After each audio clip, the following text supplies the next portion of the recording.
ভগবানগোলায় বাবর আলী হত্যাকাণ্ডের ঘটনায় মূল দুই অভিযুক্তকে যাবজ্জীবন কারাদণ্ডের নির্দেশ দিলেন লালবাগ আদালতের বিচারক। 2024 সালের 16 আগস্ট ভগবানগোলার থানার রমনাপাড়ার নিজের বাড়িতেই গুলিবিদ্ধ হয়ে নিহত হয় বাবর আলী। অভিযোগের ভিত্তিতে পুলিশ পঞ্চায়েত সমিতির কৃষি কর্মাধ্যক্ষ গোলাপ শেখ সহ আরও 8 জনকে গ্রেপ্তার করে। প্রায় 2 বছর আদালতে মামলা চলতে থাকে। সমস্ত সাক্ষ্য গ্রহণের ভিত্তিতে বৃহস্পতিবার লালবাগ আদালতের বিচারক গোলাপ শেখ ও মিঠু শেখকে দোষী সাব্যস্ত করে যাবজ্জীবন কারাদণ্ডের নির্দেশ দেন। মানসিক স্বাস্থ্যের জন্য সবার আগে যে নামটি মনে ভেসে ওঠে, সুস্থ মনের ঠিকানা মনোবীক্ষণ। যোগাযোগ নাম্বার 7477799513।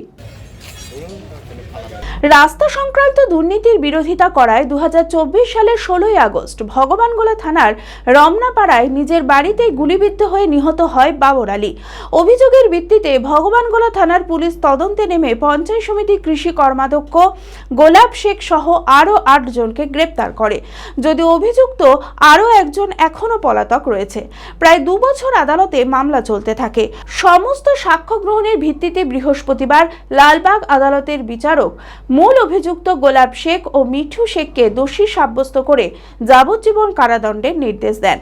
বিভিন্ন ভারতীয় ন্যায় সংহিতার বিভিন্ন ধারায় এবং সঙ্গে আর্মস অ্যাক্টের ধারায় গোলামের রয়েছে যাবজ্জীবন কারাদণ্ড, সঙ্গে 50,000 টাকা ফাইন। মিঠু রয়েছে ভারতীয় ন্যায় সংহিতার বেশ কিছু ধারায় এবং মিঠুরও তাই যাবজ্জীবন এবং 25,000 টাকা ফাইন। দোষী সাব্যস্ত করেননি এবং সেক্ষেত্রে পেয়েছেন গোলাম এবং মিঠুকে। আর আরেকজন ছিল মেসের, তিনি তো দীর্ঘদিন ধরেই অ্যাবসকন্ড করেছেন এবং তিনি প্রোক্লেমড অফেন্ডার আছেন, সেহেতু তিনি এই কেসে ট্যাগ হননি। ট্যাগ হননি মানে কি, মানে তার অ্যাবসকন্ডার দেখিয়েই পুরো ট্রায়ালটা হয়েছে। এখন যা আইন তাতে লাইফ মানে পুরোটাই সারা জীবন। সমাজের কাছে বার্তা একটাই, যে যাতে ভবিষ্যতে এই ধরনের কোনো অপরাধ না হয় এবং যিনি এই গোলাম শেখ যিনি ছিলেন আর কি আসামি, তিনিও বোধহয় কোনো একটি রাজনৈতিক দলের তখন পঞ্চায়েতের মেম্বার ছিলেন আর কি, সেই মেম্বার থাকা অবস্থাতেই সব করেছেন। তো যাই হোক, এইসব যেন না হয়, না হলে ভালো। তাহলে আদালতের এই রায়ে নিহত বাবর আলীর পরিবার স্বস্তি পেলেও অধরা যে অভিযুক্তরা রয়েছে তাদের কঠোর শাস্তির দাবি জানিয়েছে। প্রথমত জানাই আমাদের জাজ সাহেব ঋষি কেশরী সাহেবকে অসংখ্য ধন্যবাদ যে ইনার দ্বারাই এই রায় হলো। তারপরে পুলিশ ডিপার্টমেন্ট আছে, আপনার আয়ু আমাদের ছিল মাধববান, আপনার মানস দাস, তারপর উত্তম গড়াই। আমাদের সবচাইতে ভালো কাজ করেছে সেটা হচ্ছে আমাদের পিপি, স্পেশাল পিপি, সেটা হচ্ছে কুণালকান্তি ঘোষ। ও বাঁকুড়া থেকে উনি এসে পরিশ্রম করে এই রায়টা এনে দিয়েছে। আমরা এই রায়ের জন্য অনেক খুশি। আমি গোটা ডিপার্টমেন্টকে আমি ধন্যবাদ জানাচ্ছি এর জন্য। আমরা চেয়েছিলাম, উনি হচ্ছেন তৃণমূলের পঞ্চায়েত সমিতির পূর্ত কর্মাধ্যক্ষ, কৃষি কর্মাধ্যক্ষ। এই যে ক্ষমতার দম্ভে ও যে একটা মানুষকে মেরে দিয়েছে, আমরা আশা করেছিলাম আইনের প্রতি, আমার ভরসা ছিল যে আমরা একটা সঠিক বিচার পাবই, আর সেটা পেয়ে গেছি। বাদ বাকি আসামিগুলো যেগুলা আপনার সাজা হয়নি, তাদের জন্য আমি হাইকোর্টে যাব।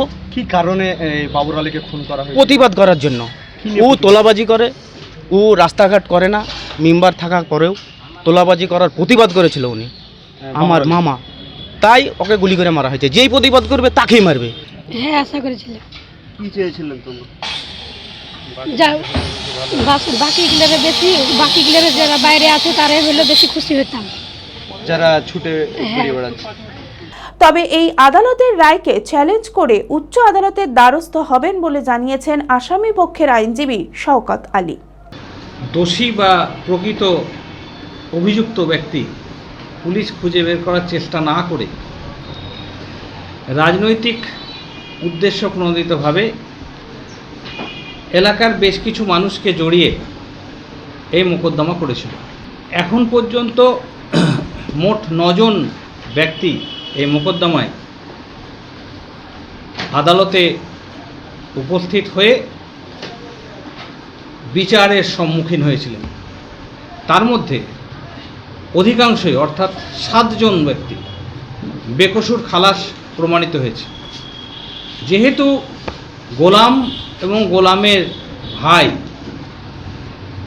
বা ওর পরিবারের লোকজন প্রত্যক্ষ রাজনীতির সঙ্গে জড়িত, সেই কারণে তাদের বিরুদ্ধে অভিযোগটা আরও সক্রিয়ভাবে আনার চেষ্টা করেছিল সরকার পক্ষ। তারই ফলশ্রুতি হয়ে, এবং শুধু তাই নয়, সরকার পক্ষ তাদের ক্ষমতাতীতভাবে যেভাবে সম্ভব মিথ্যে মামলাকে প্রতিষ্ঠা দেওয়া যায় সেইভাবে প্রথম থেকে শেষ পর্যন্ত এগিয়েছে।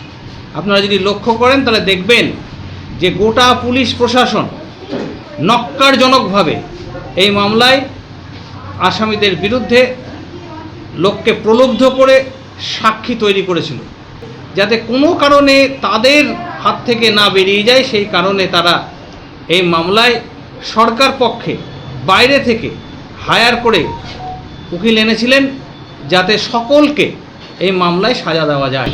কিন্তু আমরা নিশ্চিত এবং আশাবাদী যে এই মামলা উচ্চ আদালতে গেলে এই আসামিরা অবশ্যই এই মামলা থেকে মুক্ত হবেন। এতে কোনো রকম দ্বিধা নেই, দ্বন্দ্ব নেই, কিছু নেই।